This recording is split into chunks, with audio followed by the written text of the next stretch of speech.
Hi, my name is Adora Svitak, and today it is September 26th, and I'm interviewing my mom to talk about a few issues. So, tell me firstly something interesting that's been going on this week.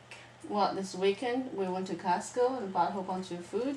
And the ones you like, I think, is the bread, Indian bread. Tandoori naan. Correct. You were like looking at how many pieces, and then you thought it was too expensive. You put it back, and then figured out. No, I didn't think it was too expensive. What I did is I walked away so that if you guys bought it, I wouldn't have guilt issues because I handed it off to you. I always try to remove myself so I don't feel like a spoiled child asking for food. Ooh, and make us feel guilty. Oh, my child is so conscientious, doesn't want to spend her parents' money. Yeah. Very smart. So tell me, do you think we're eating too much frozen food? What's your opinion on frozen food? My opinion on frozen food, well, it depends. I mean, it's convenient because I'm kind of lazy, don't want to cook all the time, and you guys always hungry. And so you can just go to the freezer and then grab some frozen lunch, dinner. And the favorite one you guys like now is the tamale, the vegetarian tamale. And it's pretty reasonable price, $2 for 2 of them. And usually you eat one for lunch and then add something else. So $1 lunch, not too bad, I suppose. Well, usually school costs $2.50. So it's a better bargain. Now tell me about some of the other foods that we've gotten recently. Anything else that pops up on the horizon as far as unusual food? Oh, I got the raspberry because I know you guys like the raspberry. However, this raspberry is very big and pretty. But when you taste it today, how do you feel about it? I thought they were good. Really? I have low standards for fruit. Well, compared to the one we got in Saturday Market, I think this one is a little more tougher. of a little tougher. I think it's genetically modified. No, you don't know that. It's probably just they're tougher. New. They're tougher because they grow bigger and so they're a little blander. I think. Yeah, I don't like it very much. The taste is very bland and they're not very sweet or sour. It's just not intense. Yeah, but at the same time, I'm okay with fruit. I kind of like it big just because I'm not a fan of small fruit at all. I don't like blueberries. They're just so small. It's like, what's the point of getting them? Oh, yesterday went to this fabulous potluck. Yes, neighborhood party to welcome new neighbors, and it was a great potluck. Lots and lots of food. What was the thing you probably ate most? I ate the zucchini type of a baked zucchini thing.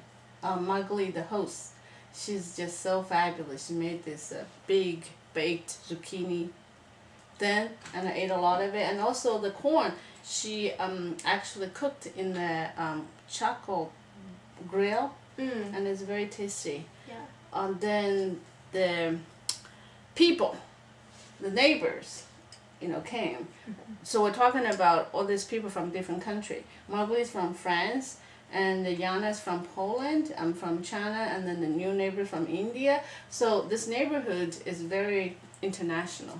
Yeah, although you wouldn't necessarily know it just walking through because, you don't necessarily just see these people coming out and talking about where they're from, so it's kind of interesting to hear about. Yeah, and then you get a chance to play with the neighborhood kids. Usually everybody is scattered, never have a chance, so I was really happy to see you guys play in the tree house and chasing each other around and finally really play with the neighborhood kids like I always envisioned. When I was growing up, I always played with my neighborhood kids. So what would you say to people who complain about their neighbors or don't like their neighbors? What are your tips for having good relationships? Well, try not to, buy a house too fancy. And in this neighborhood is pretty old neighborhood. This house is 1964. It's about more than 40 years old. So it's pretty medium,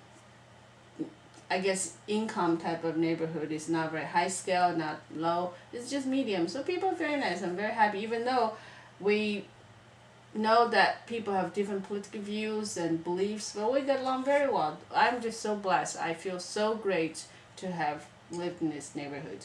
Great. And so I guess what would be your best tip, for someone aside from, not buying a house that's super fancy because you might get kind of snobby neighbors, but let's say that you just have kind of bad luck. Well, you see, when we bought this house, we didn't check out who's our neighbors and do they believe the same thing as we do. We just kind of, Like So, the house and you know, the getting neighborhood is along pretty with nice. people Yes, in general, you would Right. say it's just. And I think this neighborhood worked really well is that the couple of neighbors are very active in inviting, like every year we have a couple of events that neighbors get together, and every time we have new neighbor move in, we always have a party for them. So it's kind of an established tradition. Great. Well, thanks so much for talking to me about food, neighbors, and I look forward to interviewing you again. Thank you, Edora. Thanks.